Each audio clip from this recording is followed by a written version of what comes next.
ओम श्री साई राम। बुद्ध का उत्तम जीवन का सुसमाचार। इस विषय पर भगवान श्री सत्य साई बाबा द्वारा प्रदत्त दिव्य ज्ञानामृत का द्वितीय अंश प्रस्तोता की ध्वनि में श्रवण कीजिए। सम्यक वचनम। पवित्र दृष्टि विकसित करने के पश्चात मनुष्य को सम्यक वचनम अर्थात पवित्र भाषण की ओर प्रयाण करना चाहिए। बुद्ध ने घोषित किया कि केवल पवित्र विचार ही पवित्र वाणी की ओर अग्रसर करा सकते हैं।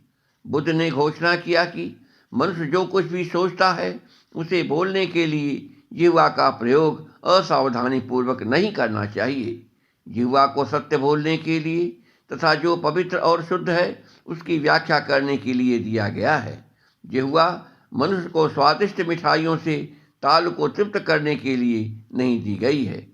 यह किसी की रुचि के अनुकूल वार्तालाप करने के लिए नहीं दिया गया है। इसका उपयोग दूसरों को अप्रसन्न करने के लिए नहीं किया जाना चाहिए, न ही इसका उपयोग असत्य वाचन में लिप्त होने के लिए किया जाना चाहिए। जिह्वा मनुष्य को सत्य बोलने, दूसरों के साथ मधुर बोलने, इस ईश्वर की स्तुति करने तथा ऐसी पवित्र वाणी द्वारा प्राप्त आनंद का उपभोग करने के लिए दी गई है।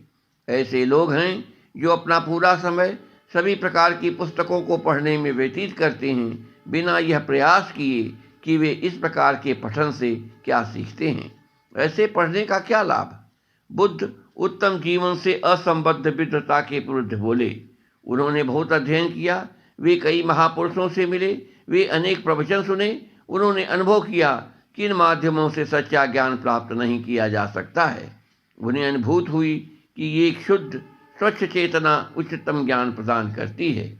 सच्चा ज्ञान एक शुद्ध आंतरिक चेतना अर्थात अंतःकरण से प्राप्त होता है। सम्यक कर्म एवं सम्यक साधना। बुद्ध ने कर्म में श्रेष्ठता अर्थात सम्यक कर्म पर बल दिया। विचार, वाणी एवं कर्म में सामंजस्य ही श्रेष्ठ कर्म का पहचान चिन्ह है। जब ऐसा सामंजस्य नहीं होता है तो क्रिया जो कुछ भी कहा गया था या सोचा गया था उन सबको झुठला देती है। बुद्ध ने आगे घोषित किया कि श्रेष्ठ कर्म श्रेष्ठ आध्यात्मिक प्रगति अर्थात सम्यक साधना के लिए अनुकूल है। श्रेष्ठ कर्म वास्तविक आध्यात्मिकता का निर्माण करते हैं। मात्र औपचारिक पूजा या कर्मकांडों के अभ्यास द्वारा आध्यात्मिक प्रयत्न गठित नहीं होते हैं। ये धार्मिक प्रथाएं एक प्रकार से उत्तम तो हैं, परंतु ये आध्यात्मिक साधना का गठन नहीं करती हैं। सच्ची आध्यात्मिकता विचार, वाणी एवं कर्म की अपनी समस्त शुद्धता तथा पवित्रता के साथ एकता में निहित है। बुद्ध ने घोषणा किया कि जब इस प्रकार के आध्यात्मिक प्रयास पूरे हो जाते हैं तो सम्यक जीवनम अर्थात शुद्ध जीवन यापन होता है। इस प्रकार जीवन के सर्वोच्च लक्ष्य को प्राप्त करने के लिए पंच इंद्रियों का उपयोग करना चाहिए। उत्तम दृष्टि, उत्तम विचार, उत्तम वाणी, उत्तम कर्म एवं उत्तम आध्यात्मिक प्रयत्न उत्तम जीवन अर्थात सम्यक जीवन के लिए आवश्यक पूर्वापेक्षाएं हैं। इस संदर्भ में आध्यात्मिक प्रयत्न का अर्थ उचित ढंग से समझ लेना चाहिए। अनिवार्यतः आध्यात्मिक प्रयत्न समस्त दुर्गुणों को दूर करने तथा उत्तम विचारों का संवर्धन करने का आह्वान करता है।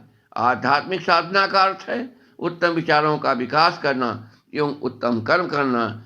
शेष अगले अंक में। जय साई राम।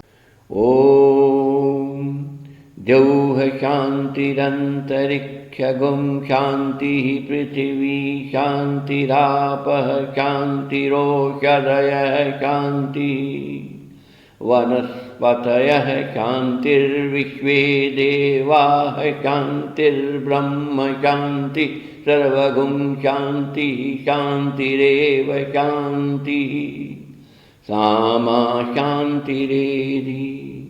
ओम शांति शांति शांति। समस्तलोका सुखिनो भवन्तु, समस्तलोका सुखिनो भवन्तु, समस्तलोका सुखिनो भवन्तु। ओम शांति शांति शांति।